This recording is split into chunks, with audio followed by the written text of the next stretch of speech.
आज हम पढ़ेंगे सिख धर्म और अंग्रेज। सिख धर्म के संस्थापक गुरु नानक थे, जो कि 1469 से 1539 तक रहे। इनका जन्म 15 अप्रैल 1469 में ननकाना तलवंडी में हुई, जो कि आज के पाकिस्तान में।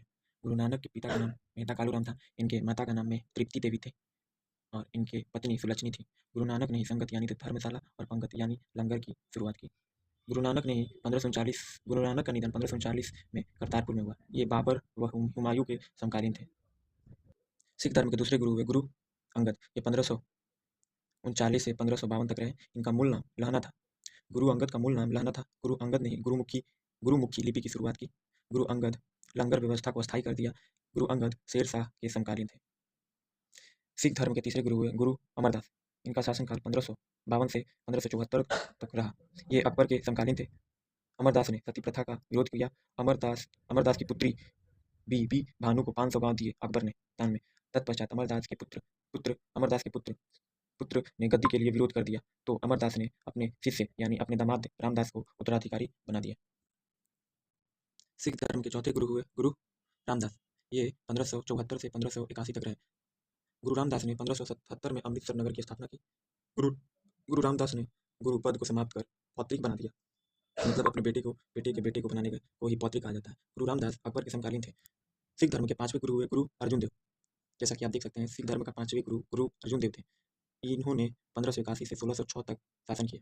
गुरु अर्जुन देव अकबर के समकालीन थे। गुरु अर्जुन देव को ही सच्चा बादशाह कहा जाता था। गुरु अर्जुन देव ने ही गुरु ग्रंथ साहित्य और आदि ग्रंथ की रचना की। गुरु अर्जुन देव ने 1589 में अमृतसर में स्वर्ण मंदिर और हर मंदिर की स्थापना की। बोले तो गोल्डन टेम्पल की स्थापना गुरु अर्जुन देव ने करवाई। इनकी हत्या जहांगीर ने करवाया और आदि ग्रंथ की रचना 1604 ईस्वी में अर्जुन देव ने करवाया। तत्पश्चात सिख धर्म के छठे गुरु होते हैं गुरु हरगोबिंद। ये 1606 से 1645 तक रहे। ठीक है, ये जहांगीर व शाहजहां के समकालीन थे। गुरु हरगोबिंद अमृतसर की किलाबंदी करवाई। गुरु हरगोबिंद ने सिख सैनिक शक्ति के रूप में ढाला। गुरु हरगोबिंद कीरतपुर और कश्मीर नगर बनवाई। सिख धर्म के आठवें गुरु हुए गुरु हर राय। ये 1645 से 1661 तक रहे। इन्होंने ज़्यादा कुछ नहीं किया। ये शाहजहां और औरंगजेब के समकालीन थे। सिख धर्म के आठवें गुरु हुए गुरु हरकिशन। ये औरंगजेब के समकालीन थे। और सिख धर्म में पहले ऐसे गुरु हुए जो चेचक की बीमारी से मरे। गुरु हरकिशन 1661 से 1664 तक रहे। सिख धर्म के नवे गुरु हुए गुरु तेज बहादुर। इनका मूल नाम त्यागमल था। ये औरंगजेब के समकालीन थे। इनकी मृत्यु औरंगजेब ने करवाई। इस्लाम धर्म ना कबूलने पर औरंगजेब ने इनको मृत्यु दंड दिया। इनका कथन था सरदार सिरे ददात। इनकी स्थापना एक थी आनंदपुर साहित्य। सिख धर्म के तीसरे गुरु हुए गुरु गोविंद सिंह। ये 1675 से 1708 तक रहे। सिख धर्म के 10वें गुरु गुरु गोविंद सिंह थे। ये 1675 से 1708 तक रहे। ये सिख धर्म के अंतिम और 10वें गुरु हुए। इनका जन्म पटना में हुआ। इनके पिता का नाम तेज बहादुर हुआ। इनकी पत्नी सुंदरी व तीजू थी। इनके 4 पुत्र थे, अजीत, जुझावर, जुराबर, फतेह। इनकी माता गुदरीबाई। गुरु गोविंद सिंह ने ही पंच करार करने को कहा। पंच करार बोले तो केस रखना, कंघा रखना, कृपाल रखना, कच्छा व कड़ा पहनना और अपने नाम के अंत में सी लगाने को ही गुरु गोविंद सिंह ने कहा। इन्होंने आदि ग्रंथ की वर्तमान रूप दिया। गुरु गोविंद सिंह ने आदि ग्रंथ को वर्तमान रूप दिया और गुरु गोविंद सिंह ने पाहुल प्रणाली शुरुआत की। गुरु गोविंद सिंह 1699 में खालसा पंथ की स्थापना की। गुरु गोविंद सिंह ने जफराना की रचना की। गुरु गोविंद सिंह की हत्या 1708 में नांदेड़ महाराष्ट्र में हुआ, जो कि गुला खां पठान ने किया था। इनके निधन के बाद गुरु पद समाप्त हो गया और नेता का पद आया। तत्पश्चात बंदा बहादुर नेता बना। ये कुछ दिनों तक ही रहा। सिख धर्म के 10 गुरु हुए, जो कि क्रम से सजाया गया। आप देख सकते हैं, सिख धर्म के पहले गुरु गुरु नानक, जो कि 1469 से 1539 तक। सिख धर्म के दूसरे गुरु गुरु अंगद 1539 से 1552। सिख धर्म के तीसरे गुरु गुरु अमरदास 1552 से 1574। सिख धर्म के चौथे गुरु गुरु रामदास 1574 से 1581। और सिख धर्म के पांचवें गुरु हुए गुरु अर्जुन देव 1581 से 1606। सिख धर्म के छठे गुरु गुरु हरगोविंद 1606 से 1645। और सिख धर्म के सातवें गुरु हुए गुरु हर राय 1645 से 1661। और सिख धर्म के आठवें गुरु हुए गुरु हरकिशन। इन्होंने 1661 से 1664 तक शासन किया। और सिख धर्म के नवे गुरु हुए गुरु तेज बहादुर 1664 से 1675। और सिख धर्म के 10वें गुरु हुए गुरु गोविंद सिंह 1675 से 1708।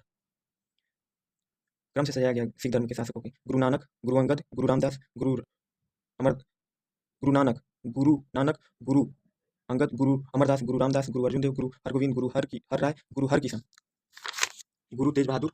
यहाँ देख सकते हैं गुरु तेज बहादुर, गुरु गोविंद। अब सिख सिख पंथ खत्म होने के बाद अब आए रणजीत सिंह। रणजीत सिंह 1780 से 1839 तक रहे।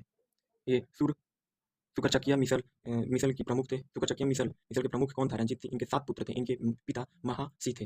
इनका जन्म 1780 में सुकरचकिया 1780 में हुआ। रंजीत सिंह ने 1799 में लाहौर व 1802 या 1805 में अमृतसर पर कब्जा किया। लाहौर 1799 व 1802 में अमृतसर पर कब्जा किया कौन? रंजीत सिंह ने। रंजीत सिंह अपनी राजधानी लाहौर बनाया था। और रंजीत सिंह 1809 में अमृतसर की संधि की। अमृतसर की संधि इसलिए कि राज्य की सुरक्षा के लिए अमृतसर की संधि रंजीत सिंह ने करवाई 1809 में। चार्ल्स मेडफॉर्म के उस समय था सेना। गुरु रंजीत सिंह अफगान के शासक शाह शुजा को कोहिनूर हीरा प्राप्त किया। गुरु रंजीत सिंह ने अफगान के शासक शाह शुजा से कोहिनूर हीरा प्राप्त किया। और रंजीत सिंह ने 1838 में त्रिपक्षीय संधि की। इन तीनों के बीच में कौन कौन था? त्रिपक्षीय संधि की रंजीत सिंह थे, शाह शुजा और ऑकलैंड थे। इनका रंजीत सिंह का निधन 1839 में हुआ। तत्पश्चात प्रथम आंग्ल सिख युद्ध हुआ 1854 से 1846 तक। 1900 सिख धर्म खत्म होने के बाद प्रथम आंग्ल सिख युद्ध हुआ 1854 से 1846 तक। ये तत्पश्चात भारत के गवर्नर जनरल हार्दिक प्रथम था और सेना का प्रमुख ह्यूगफ था। इसे प्रथम आंग्ल सिख युद्ध इसकी समाप्ति लाहौर की संधि से हुई। उस समय सिखों की तरफ से दिलीप सिंह राजा लड़ रहे थे और दिसंबर 1846 में भौरोवाला की संधि हुई। द्वितीय आंग्ल सिख युद्ध 1848 से 1849 में हुई। द्वितीय आंग्ल सिख युद्ध को तोपों का युद्ध कहा जाता है। उस समय भारत के गवर्नर था लॉर्ड डलहौजी। द्वितीय आंग्ल युद्ध के समय में ही रामनगर का युद्ध हुआ 1848 में और चिलियावाला का युद्ध भी हुआ 1849 में। और द्वितीय आंग्ल युद्ध के संबंध में था ये। डलहौजी ने 1849 को पंजाब को अंग्रेजी राज में मिला लिया। पंजाब को अंग्रेजी राज में डलहौजी ने 1849 में मिला लिया और रंजीत सिंह को 5 लाख रुपए वार्षिक पेंशन दे दिया और इंग्लैंड भेज दिया। दिलीप सिंह को कोहिनूर हीरा लेकर महारानी विक्टोरिया के पास भेज दिया गया और तत्पश्चात चक्रवर्ती राजा गोपाल 21 जून 1948 से 26 जनवरी 1950 तक भारत के स्वतंत्र